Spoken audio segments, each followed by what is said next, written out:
Assalamualaikum warahmatullahi wabarakatuh. Selamat siang, Bapak Ibu warga Desa Tegarejo dan Nataru. Perkenalkan, nama saya Vincent Timotius, selaku anggota KKN UGM dengan unit YO116. Di subunit C akan menjelaskan materi teori saya tentang tumpang sari. Tumpang sari adalah bentuk pertanaman dua jenis atau lebih tanaman pada satu lahan tanam di waktu yang agak bersamaan atau bersamaan yang umumnya dilakukan pada dua jenis tanaman seperti jagung dan kacang tanah. Terdapat juga tumpang gilir jenis lainnya di mana penanaman dilakukan segera setelah pemanenan tanaman pertama. Ada juga tumpang sela di mana tumpang sari tanaman tunggal, tanaman kehutanan atau tanaman perkebunan besar saat tanaman pokok masih belum produktif atau kecil. Serta dapat juga berupa mina padi di mana dilakukan budidaya padi dan ikan air tawar pada lahan sawah.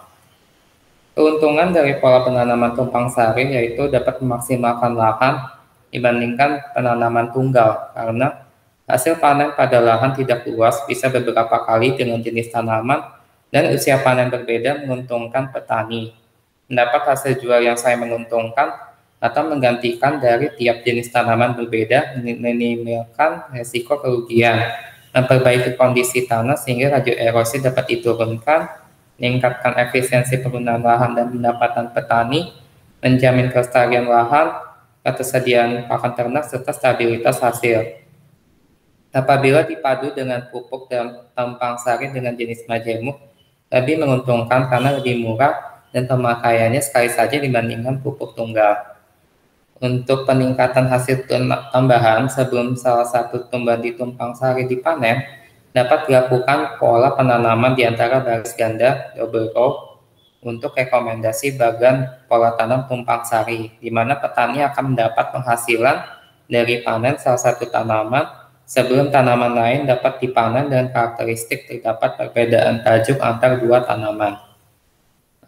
Pada contoh bagian yang saya tunjukkan di sini, dilakukan pengolahan tanah sedalam 25 cm dengan jarak ganda 80 cm dan 160 cm.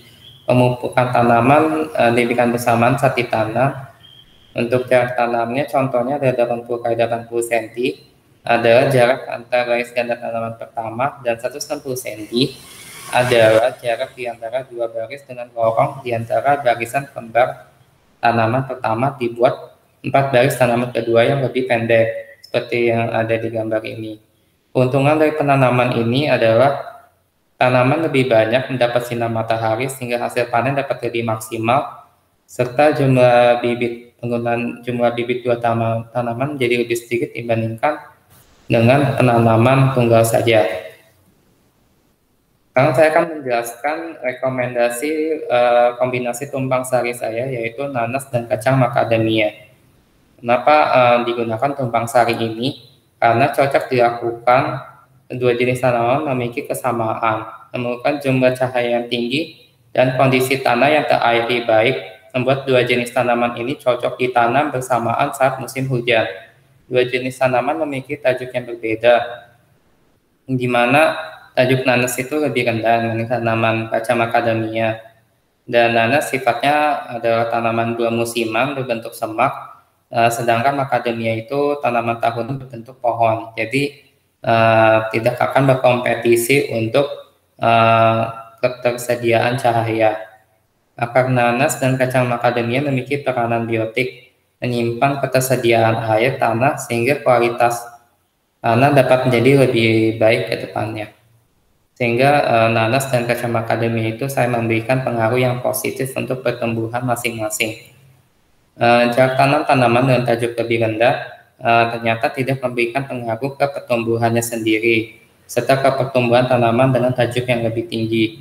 Di lahan yang kurang subur, macadamia dapat ditanam dengan jarak yang lebih sempit. Di lereng bukit kemiringan tinggi, kerapatan penanaman dapat lebih tinggi.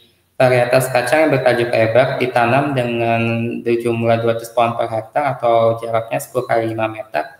Dengan varietas bertajuk sempit itu ditanam dengan jarak 9,4 meter x 4 meter atau 265 pohon per hektar.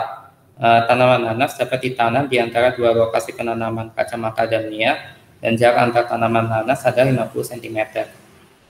Sehingga manfaat dilakukan tumpang sari ini adalah dapat dihambatnya pertumbuhan rumput liar karena penggunaan lahan jadi lebih efisien dibandingkan penanaman tunggal, sehingga tidak memberikan kesempatan untuk tanaman gulma seperti rumput liar itu untuk tumbuh.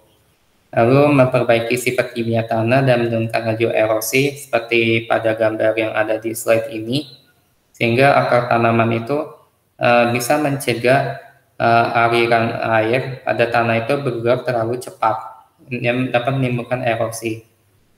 Lalu dapat juga meningkatkan kualitas dan stabilitas panen untuk pendapatan petani, menjamin ketersediaan pakan ternak serta kelestarian lahan.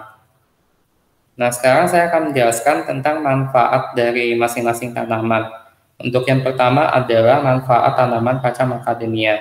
Secara umum, manfaat tanaman ini adalah dia dapat tumbuh lama sebagai penahan air, membuat kualitas lahan tidak lagi kritis apabila ditanam tumpang sari, dapat tumbuh menjadi lebih baik di ketinggian di atas 600 mdpl, yaitu di dataran tinggi. Tanaman ini dapat terbuat setelah 5-6 tahun dengan harga biji yang mahal, berkadar lemak tinggi, cocok untuk pangan, memiliki produksi rata-rata satu pohon itu 12-25 kg per tahun dengan harganya bisa 350.000 sampai 500.000. Tanaman ini juga memberikan unsur pertumbuhan nitrogen dan membantu perkembangan bakteri baik untuk pertumbuhan tanaman lainnya. Dedaunan tanaman ini dapat dimanfaatkan juga untuk pakan ternak. Selanjutnya, untuk tanaman nanas sendiri memiliki manfaat secara umum di ranah kesehatan sebagai antiinflamasi karena mengandung enzim bromelain serta suplemen kesehatan mengandung mangan, vitamin C dan B1 yang tinggi dari buahnya serta antioksidan. Dari batang dan dedaunannya dapat diolah menjadi kertas dan baju karena mengandung serat yang tinggi. Apabila tanaman nanas ditanam dengan kacang-kacangan seperti kaca macadamia, dapat menurunkan penyakit akar pada nanas, seperti itu. Dalam penanaman nanas madu sendiri terdapat syarat, yaitu tanaman nanas itu harus tumbuh di suhu 23-32 derajat Celcius dan cahaya matahari 33-71%. Bahan yang baik itu adalah tanah yang gembur atau tanah berlempung pasir mengandung banyak unsur hara yang bisa dibantu dengan pemberian pemupukan dengan drainase air yang baik, serta pH tanah itu 4,5-5,5 dapat diseimbangkan dengan pengakuran seperti penggunaan bahan kalsit, dolomit, dan ziagro. Sekarang saya akan menjelaskan teknik penanaman nanas madu. Pembibitan nanas itu dapat secara tunas pangkal batang dari buah nanas madu yang dapat didapatkan dari tempat penjualan buah biasa seperti di pedagang tepi jalan Yogyakarta. Pertama, dilakukan pemutaran daun pada bagian atas nanas untuk dilepas dengan arah berlawanan dengan tubuh buah nanas. Jadi sama seperti saat membuka botol plastik caranya. Lalu beberapa helai daun itu dikelupas di bagian bawah hingga batang nanas menjadi lebih terbuka. Lalu batang nanas dibalik dan dibiarkan mengering hingga 1 minggu.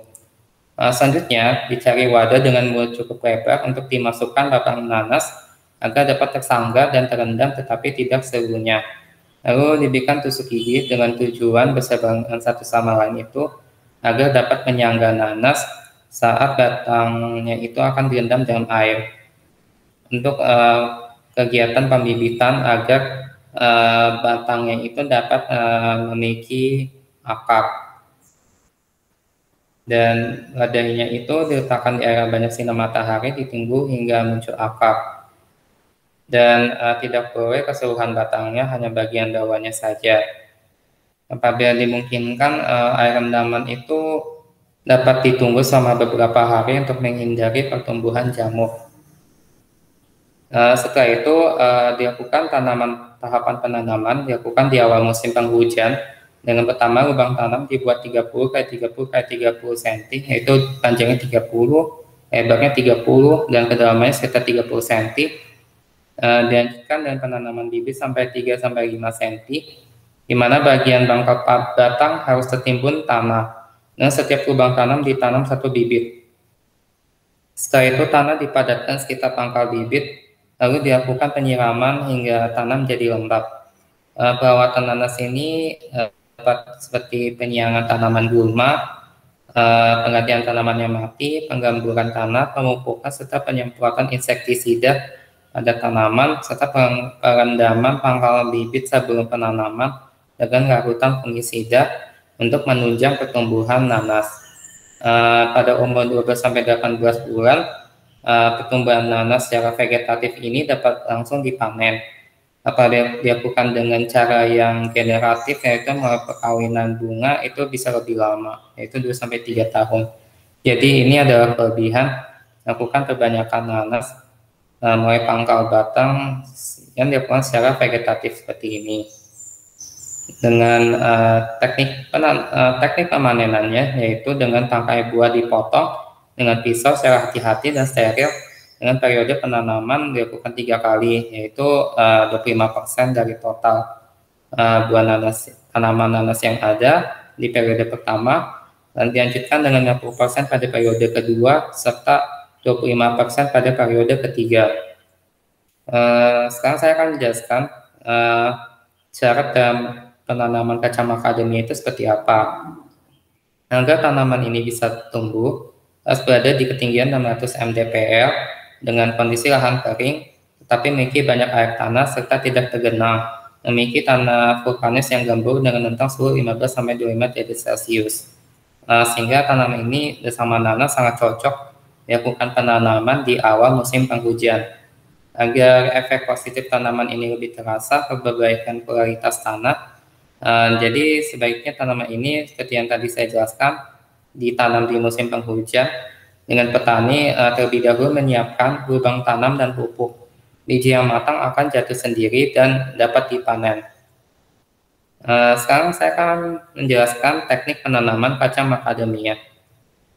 Biji kaca macadamia dapat dikencambahkan terlebih dahulu, dipilih yang memiliki warna kulit buah hijau kusam dan bila dikelupas didapatkan tempurung keras warna coklat tua dan mengkilat. Ukuran biji diusahakan seragam dan diameter 1,5-3 cm. Ini adalah biji yang baik, diusahakan ukurannya sesama mungkin dan tidak terlalu kecil dan tidak terlalu besar. Lalu kulit buah dikelupas dengan pisau atau pemukul dari kayu, diupayakan tetapi biji jangan sampai rusak dan bersih dari kulit buah.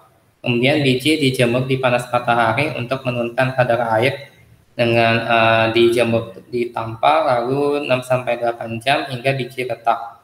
Biji yang telah dijemur dan retak akhirnya direndam dalam air 10-15 jam agar daging biji mengembang tunas dapat muncul lebih cepat untuk perkecambahan. Biji apabila menutup dapat dijemur kembali. Selanjutnya biji retak dimasukkan dalam media serbuk gergaji, dicampur tanah yang telah dibasahi, lalu disimpan 3-7 hari. Setelah itu biji akan berkecambah. Sekarang saya akan menunjukkan penampakan posisi penanaman biji kaca macadamia yang harus dilakukan miring dengan 2/3 benih harus terpendam dari tanah. Jadi nanti proses penanamannya itu tidak boleh dilakukan tegak lurus, tetapi posisinya terbaring dengan garis pada biji harus terlihat seperti ini. Lalu ini adalah kondisi biji yang sudah berkecambah, kemudian ini adalah kondisi kecambah 3 minggu setelah semai. Lalu ini adalah pemindahan ke pot serbuk gergaji dicampur tanah telah dibasahi sebelumnya. Apabila tanaman sudah siap keluar dari pot, ditanam di lahan sawah. Kondisi tanamannya dengan tunas yang sudah tumbuh akan seperti ini, akan muncul pucuk di atasnya. Ini dapat segera dipindahkan dari pot serbuk gergaji dicampur tanah tadi langsung ke lubang tanam di lahan desa masing-masing. Mungkin sekian yang dapat saya sampaikan tentang materi teori tumpang sari kaca macadamia dan nanas di Desa Tegarejo dan Martelu. Terima kasih banyak atas perhatiannya. Bapak Ibu sekalian, saya mohon maaf apabila terdapat kesalahan dalam tutur kata dan dalam presentasi saya masih banyak kekurangan. Semoga ilmunya bermanfaat untuk Bapak Ibu sekalian. Terima kasih atas perhatiannya. Assalamualaikum warahmatullahi wabarakatuh.